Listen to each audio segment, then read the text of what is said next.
সবাই সবকিছুর কদর বুঝে না।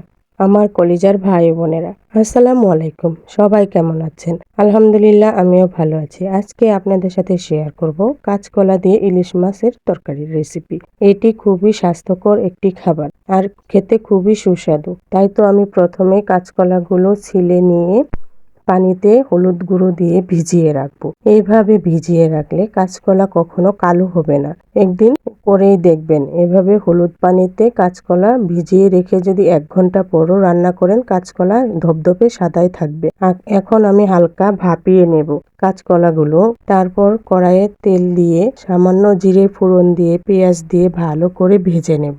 ভাজা যখন ব্রাউন কালার হয়ে আসবে তখন আমি দিয়ে দেব আদা রসুন বাটা। আর এটা করতে হবে পেঁয়াজ ভাজা হয়ে এলে সামান্য পানি দিয়ে হলুদ গুঁড়ো,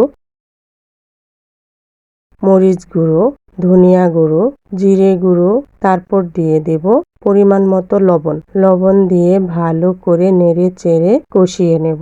মশলাটা যখন তেল ভেসে উঠবে তখন দিয়ে দিব গরম পানি। আর আমি সবসময় চেষ্টা করি গরম পানি দিয়ে রান্না করতে।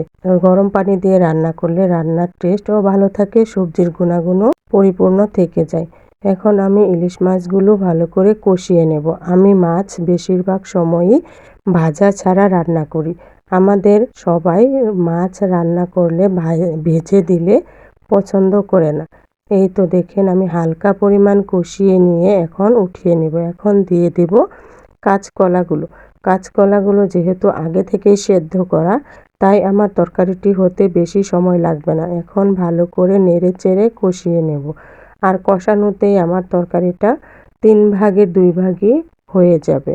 দেখুন আমি কিভাবে নাড়াচাড়া করতেছি, আমার খুব ভালো লাগতেছে। আর এই সবজিটা একটি ঔষধি সবজি বললে ভুল হবে না। যে কোনো অসুস্থ রোগীকে এই কাঁচকলা খাওয়ানো যায়, তাহলে তার স্বাস্থ্যে কোনো ক্ষতি হয় না। এখন দিয়ে দিলাম পরিমাণ মতো গরম পানি দিয়ে ঢেকে দেব। দেখুন তরকারি কেমন টকবক করে ফুটে উঠছে। এখন এই মুহূর্তে দিয়ে দেব সেই কষিয়ে রাখা ইলিশ মাছগুলো দিয়ে ভালো করে আবার কয়েক মিনিট ফুটিয়ে নেব। ঢেকে দিলাম তরকারিটা। আর তরকারি সবসময় ঢেকে রান্না করার চেষ্টা করবেন, তাহলে তরকারিটার পুষ্টিগুণ ঠিক থাকবে। আর অল্প আঁচে স্বল্প সময়ে তরকারি রান্না করতে হবে। দেখুন আমার তরকারি প্রায় হয়ে গেছে। আর এই তরকারিটার স্বাদ অনেক ভালো ছিল আর খুব টেস্টিও ছিল, যা ভিডিওতে আপনাদের বলে বোঝাতে পারছি না। আপনারা তরকারিটার কালার দেখে বুঝতে পারবেন যে তরকারিটা কতটা স্বাদ হয়েছে। আজকের মতো আমার ভিডিওটি এখানেই শেষ করছি। দেখা হবে আগামী কোনো ভিডিওতে কোনো একটি রেসিপি নিয়ে। সবাইকে ধন্যবাদ। আল্লাহ হাফেজ।